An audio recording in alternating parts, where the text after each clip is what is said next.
सच्चिदानंद सदगुरु साईनाथ महाराज की जय। ओम साई राम। मित्रों, आज का ब्लॉग आप सभी हमारे साईं परिवार के लिए विशेष लाभकारी और कल्याणकारी है, क्योंकि आज के ब्लॉग में हम अपने साईं परिवार के लिए बहुत ही विशेष उपाय लेकर के आए हैं, जो बहुत ही आसान इजी उपाय है, कोई भी कर सकता है।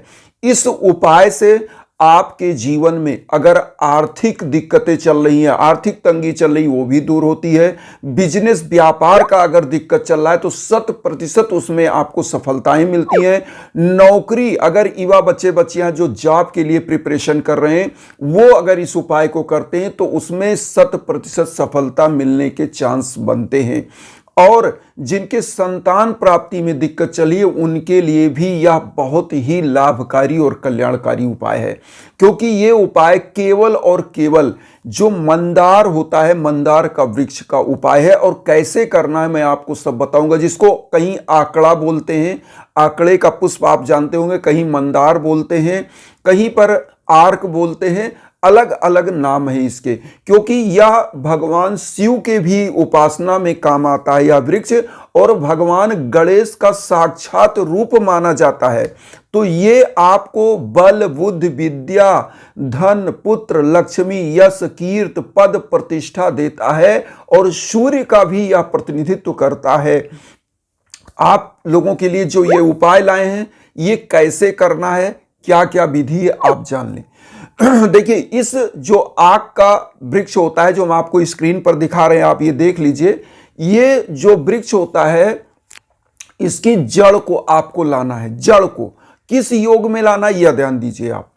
इसको रवि पुष्य जो योग होता है उसमें ला सकते हैं, गुरु पुष्य योग होता है उसमें ला सकते हैं, शनि पुष्य योग होता है उसमें ला सकते हैं। अब इसके उपाय कैसे करना है, लाने वाला तो आप जान गए कि अब आप इसको कैसे देखेंगे कि गुरु पुष्य योग है या रवि पुष्य योग है या शनि पुष्य योग है। इस योग को आप किसी जो वेदज्ञ ब्राह्मण है या कोई पंडित है, या आप स्वयं मैं आपको बताऊं, गूगल पर सर्च कर लीजिए कि रवि पुष्य योग कब पड़ेगा, उस समय में, उस तिथि में आप ले आए। इस वृक्ष को लाने के लिए सबसे पहले आप नहा धो लें। नहा धो करके आप एक दिन पहले, जैसे गुरुवार गुरु पुष्य योग में ला रहे हैं तो गुरुवार के दिन, रवि पुष्य योग में ला रहे हैं तो रविवार के दिन, और शनि पुष्य योग में ला रहे हैं शनिवार के दिन, आपको नहा धो लेना, स्वच्छ वस्त्र धारण करना है। एक दिन पहले आप जाएंगे, जैसे मान लीजिए कल रवि पुष्य योग या गुरु पुष्य योग है, तो एक दिन पहले आप जाएं, उस वृक्ष को निमंत्रण दे के आए कि प्रभु, हम आपको ले चलने वाले हैं, और हमारे समस्त रोग, दोष, कलेश, विकार, कष्ट, आर्थिक तंगी, संतान की जो भी दिक्कत चल रही है, संतान प्राप्ति की दिक्कत, वो सब बोल करके चले आए। उस वृक्ष को एक लोटे में जल ले जाएं, जल को जड़ पे उसके अर्पित करके चले आए। दूसरे दिन जाना है, और आंकड़ा कौन सा, सफेद आंकड़े के वृक्ष का जड़ आपको लेना है, सफेद। ये इसमें दो प्रकार के जो है मंदार के वृक्ष आते हैं, एक सफेद पुष्प होता है, एक में रेड पुष्प होता है। तो ये दो जो है होते हैं, लेकिन आपको सफेद पुष्प वाला जो मंदार का वृक्ष होगा उसी की जड़ लेना है। आप दूसरे दिन जाएंगे, जिस दिन योग है, उस योग में ही इस वृक्ष की जड़ को खोद लेना है। खोद करके थोड़ा सा जड़ आपको चाहिए, मतलब 1 अंगुल का जड़, छोटा सा जड़ आपको इतना बड़ा उसका ले आना है। उस आंकड़े की जड़ को आप लेकर के आ जाइए। गंगा जल अगर घर में है तो उससे उसकी जड़ को धुल दीजिए, नहीं तो साफ स्वच्छ जल से धुल दीजिए। अब आप करेंगे क्या, सबसे पहले आप वहां से सब कुछ ले आए। अब यहां पर जिन माताओं बहनों को संतान प्राप्ति की दिक्कत है वो जान लें, तो उनको भी, और जिनको बिजनेस, व्यापार, नौकरी, आर्थिक तंगी, सभी के लिए उपाय सेम है, लेकिन थोड़ा थोड़ा विधि आपको मैं बताऊंगा अंतर क्या है। देखिए, जिन लोगों को बिजनेस व्यापार में दिक्कत है या शादी विवाह की दिक्कत चल रही है, उन सभी लोगों के लिए, जिनको संतान प्राप्ति की दिक्कत चली, उन सभी लोगों के लिए थोड़ा थोड़ा अंतर है, उसको ध्यान दीजिएगा। देखिए, इस जड़ को आप ले आए, गंगा जल से धुल दिया या साफ स्वच्छ जल से धुल दिया। इसमें आप क्या करें, कुमकुम, रोली, चंदन, इस वृक्ष में 7 बार आप जो इंडेक्स, ये वाली फिंगर होती है ना, इस फिंगर को उसमें टच नहीं होने देना है। ये आप देख लीजिए, जो इंडेक्स फिंगर होती है इससे टच नहीं होने देना है आपको। अनामी जो रिंग फिंगर होती है इसी से 7 बार कुमकुम रोली चंदन से तिलक लगाइए उसी मंदार की जड़ में। अपनी समस्या बोलते हुए, अपनी मनोकामना बोलते हुए 7 बार उसमें चंदन लगा दीजिए, टीका लगा दीजिए। लगाने के बाद आपको करना क्या है, अब साईं बाबा को पीले आसन पर स्थापित कर लेंगे, घी का दीप ले लेंगे, धूप बत्ती ले लेंगे।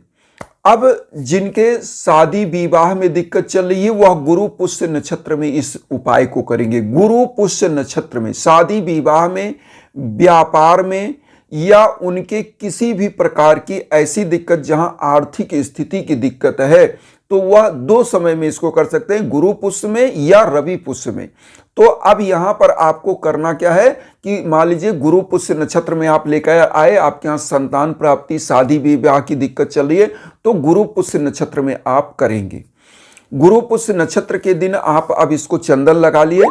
आपको करना क्या है, एक कपूर घी का दीप आप जला दीजिए, बाबा के सम्मुख धूप बत्ती आपने जलाई, 1 लोटा जल रखिए, एक कपूर लीजिएगा, थोड़ा सा कपूर एक मिट्टी के पात्र में, और थोड़ा सा वहां पर एक चीज और लीजिएगा, क्या, गुग्गुल आता है। कपूर को पर जल कीजिए, गुग्गुल को उसी में डाल दीजिए, इस जड़ को उसी पर सेक दीजिए एक मंत्र बोलते हुए। मंत्र कौन सा है, सबसे पहले प्रथम पूज्य देवता भगवान गणेश हैं तो गणेश का ओम गंग गणपतये नमः, ओम गंग गणपतये नमः। यह मंत्र कम से कम 7 बार, 11 बार, 21 बार, 51 बार बोलते हुए सेकते रहिए, सेक दीजिए। उसके बाद साईं बाबा का एक मंत्र आपको बोलना है, सेकते हुए आप उसी लौ पे दिखाते रहिए, उसमें धुआं भी निकलेगा तो धुएं पे ही दिखाते रहिए।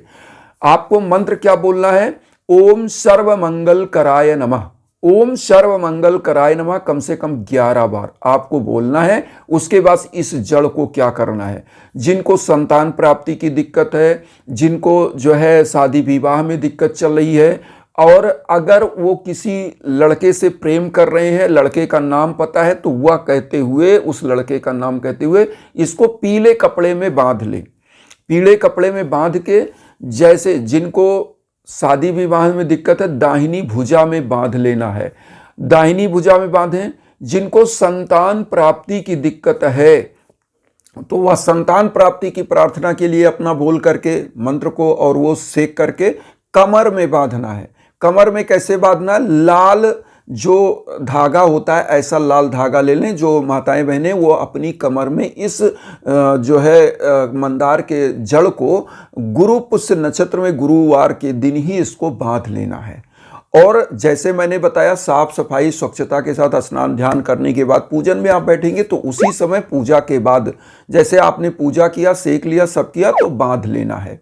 इसको बांध लेने से संतान प्राप्ति का 100% योग बनता है, बाबा की कृपा बनती है, क्योंकि बाबा के मंत्रों से अभिमंत्रित होता है। और ये एक चीज और बता दें, ये मंदार का जो पुष्प होता है ना, ये बांधने से मंदार का पुष्प जो जड़ है, पुष्प है, पत्ता है, सब में किसी भी प्रकार के आपको नजर टोना नहीं लगेगा, सौभाग्य की वृद्धि करता है। इसको बांधने से, पहनने से युवा बच्चे जिनको बिजनेस, व्यापार, रोजगार नहीं मिल रहा है, अगर वह इस मंदार के पुष्प को गुरु पुष्य नक्षत्र में बांधते हैं तो उनका गुरु तत्व मजबूत हो जाता है। कुंडली में जिसका गुरु नीच का है उसको गुरु पुष्य नक्षत्र में इसको बांधना चाहिए, उनका गुरु उच्च का होता है।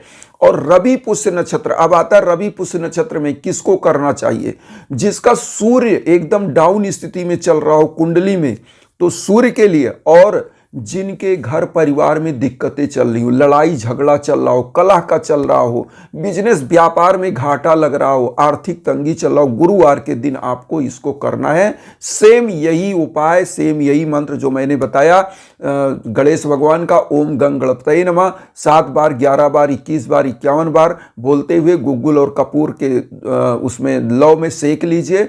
और उसके बाद साईं बाबा का मंत्र उसमें बोल लीजिए, ओम सर्व मंगल कराय नमः, इसको भी 11 बार बोल के सेक करके। सेम यही करना है, जिसके बिजनेस व्यापार में घाटा लग रहा है उनको अपने हाथ और कमर पे नहीं बांधना है, उनको क्या करना है, अपने दुकान में कहीं, अपने जहां पे उनका व्यापारिक प्रतिष्ठान है वहां पर बांध दें। अगर घर में आर्थिक तंगी है तो अपने घर के मुख्य दरवाजे पर बांध दें। रवि पुष्य योग के दिन इसको लाल कपड़े में बांधना रहेगा। देखिए, गुरु पुष्य में पीले कपड़े में बांधना है, लेकिन रवि पुष्य में लाल कपड़े में इसको बांध करके अपने मुख्य दरवाजे पर लगाइए। आर्थिक तंगी दूर होगी, घर की लड़ाई झगड़े दूर होंगे और घर का मान सम्मान, यश प्रतिष्ठा बढ़ेगा और धन लक्ष्मी आएगी तो आपका वैभव संपन्नता बढ़ेगा।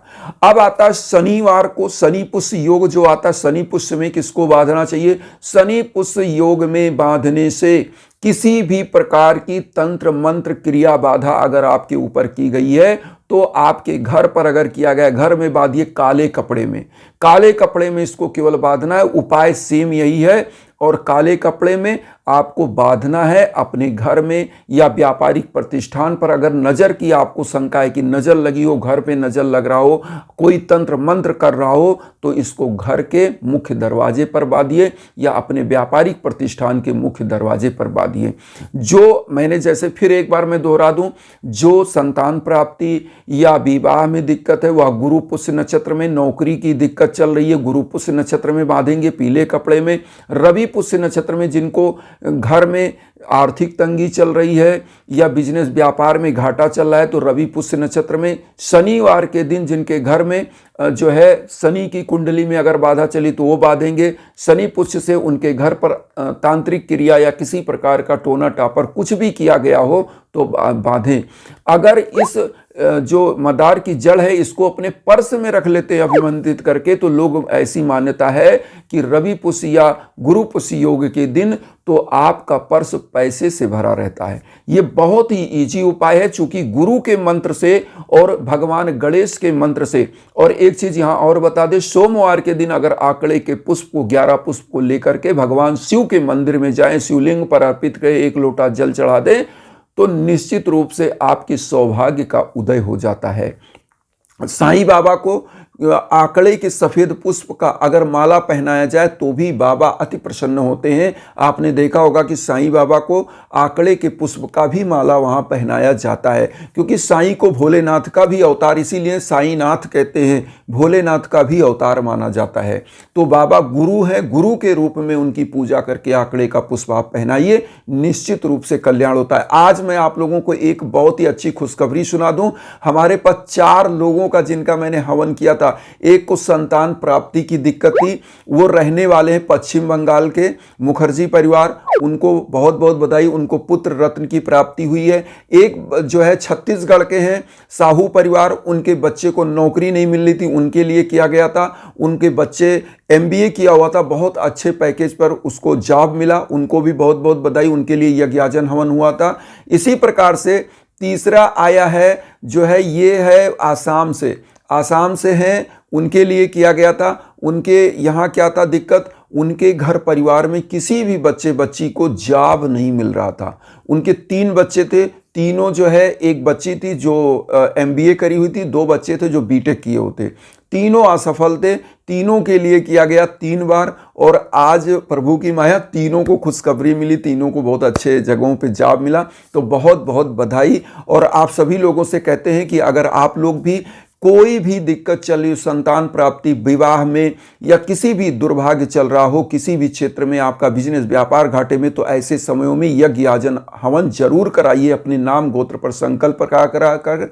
इसीलिए हम आप सभी लोगों को अपने इंस्टाग्राम का लिंक देते हैं कि आपको कहीं भटकना ना पड़े, आप उस पर मैसेज करिए, कॉल करिए, आपके लिए सदैव हम तत्पर होते हैं और कोशिश करते हैं कि आपके लिए बेहतर से बेहतर उपाय किया जाए और आपका जीवन सुखमय हो। तो हमारा एक ही उद्देश्य है, वसुधैव कुटुंबकम। इसी भावना को हम लेकर चलते हैं कि हमारे समस्त बंधु बांधव सुखी रहें, बाबा की कृपा उन पर बने। मैं तो एक माध्यम हूँ और बाबा ही सब कुछ करते हैं। तो उन्हीं के सम्मुख मैं अपनी जो भी यज्ञ हवन करता हूँ बाबा के सम्मुख करके आपके लिए उपाय करता हूँ। निश्चित रूप से आपका कल्याण होता है, क्योंकि ये एक ऐसी अदृश्य ऊर्जा होती है जो आप विश्व के कोने कोने में कहीं हो, आपका कल्याण होता है। इन्हीं भावनाओं के साथ कहेंगे कि चैनल को सब्सक्राइब करके हमें भी अपना आशीर्वाद दीजिए। उन साई भक्तों तक वीडियो को जरूर शेयर करिए जो किन्हीं कारणों से कष्ट में, दुख में। इसी भावना के साथ ओम साई राम।